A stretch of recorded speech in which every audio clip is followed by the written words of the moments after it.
दोस्तों नमस्कार। मनोव्यूह में आपका स्वागत है। अगर मैं ये कहूँ कि ये जो युद्ध यूक्रेन और रूस के बीच जारी है, इसकी वजह यूरोप की ज़मीन नहीं बल्कि एशिया की ज़मीन है, तो आप क्या कहेंगे?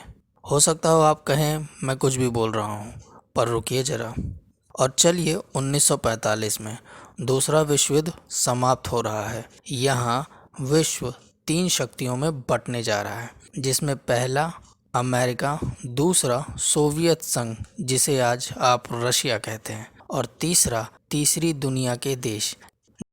अब हम यहाँ बात कर रहे हैं एशिया की, और वो देश यही है, नाम है चाइना। जी हाँ, चाइना। जहाँ भारत 1947 में आज़ाद हुआ, वहीं China 1949 people Republic of China की स्थापना होने से खुद को आज़ाद मानता है।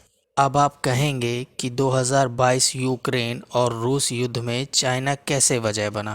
तो इसका कारण चाइना की वो आर्थिक नीति है जो उसने 1978 में अपनाई और विश्व की अर्थव्यवस्था में मैन्युफैक्चरिंग का योगदान देना शुरू किया। मात्र 40 सालों में चाइना दुनिया की दूसरी सबसे बड़ी अर्थव्यवस्था बना।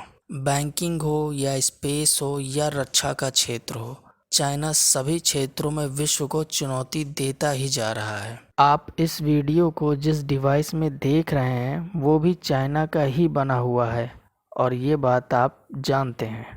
तो अब 1945 के बाद विश्व में 2 महाशक्ति थीं, अमेरिका, सोवियत संघ। पर सन 2000 के बाद से तीसरी महाशक्ति उभर रही थी, जिसे चाइना कहते हैं। ये शक्ति सामान्य देशों को नहीं दिखाई दी, पर इस शक्ति को अमेरिका ने पहले ही देख लिया और भारत न देख सका।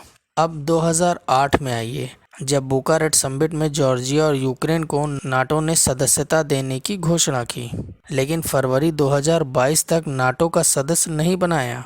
रशिया ने पलटवार 2008 में कर दिया, पर अमेरिका ने रशिया के खिलाफ कोई कड़ा एक्शन नहीं लिया। 2014 क्रीमिया पर कब्जा, अमेरिका ने कोई जोरदार एक्शन नहीं लिया। इस घटना से ये पता चलता है कि अमेरिका ने रशिया की हिम्मत को बढ़ाया, उसके खिलाफ कोई कठोर एक्शन न लेकर। पर क्यों? अमेरिका कर रहा था इंतजार रशिया के बड़े एक्शन का। जिस बीज को नाटो ने 2008 में बोया, उसका फल फरवरी 2022 में निकल आया। रशिया यूक्रेन पर पूरी तरह से हमला कर दिया और यूक्रेन की राजधानी की ओर बढ़ने लगा।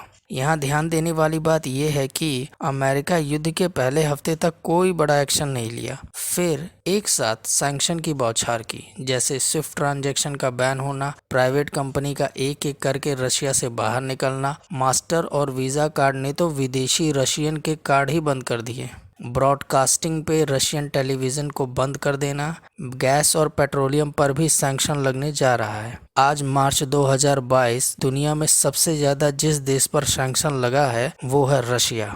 तो सवाल है, यहाँ हो क्या रहा है? असल में यहाँ चल रहा है अमेरिका का फ्यूचर एशिया प्लान।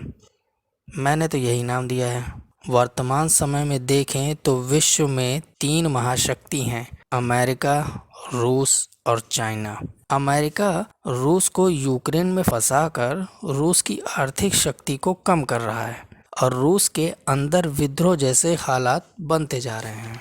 यहाँ रूस को राष्ट्रीय और अंतर्राष्ट्रीय स्तर पर कमज़ोर किया जा रहा है, जिससे वह अपने ही विद्रोह और पड़ोसी में उलझ जाए और अमेरिका भविष्य में सिर्फ चाइना से टक्कर ले, ना कि चाइना और रूस दोनों से एक साथ टक्कर ले।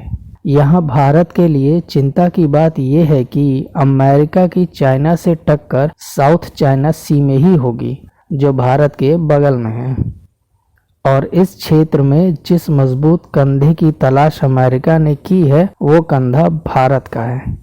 यहाँ अंतर्राष्ट्रीय राजनीति के जानकार ये जानते हैं कि अमेरिका को कंधा देने का मतलब कंधे का जख्मी होना तय है, लेकिन यहाँ यूक्रेन के राष्ट्रपति ज़ेलेंस्की इस पूरे योजना समीकरण को बदल सकते हैं अगर वो नाटो संगठन में शामिल होने की अपनी प्रबल इच्छा को त्याग दें, जिसके संकेत उन्होंने 9 मार्च 2022 को दिए हैं।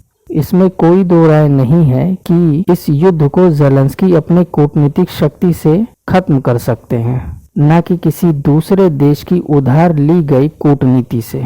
पर क्या इस युद्ध समाप्ति से रूस पर लगा सैंक्शन जल्दी समाप्त होने लगेगा?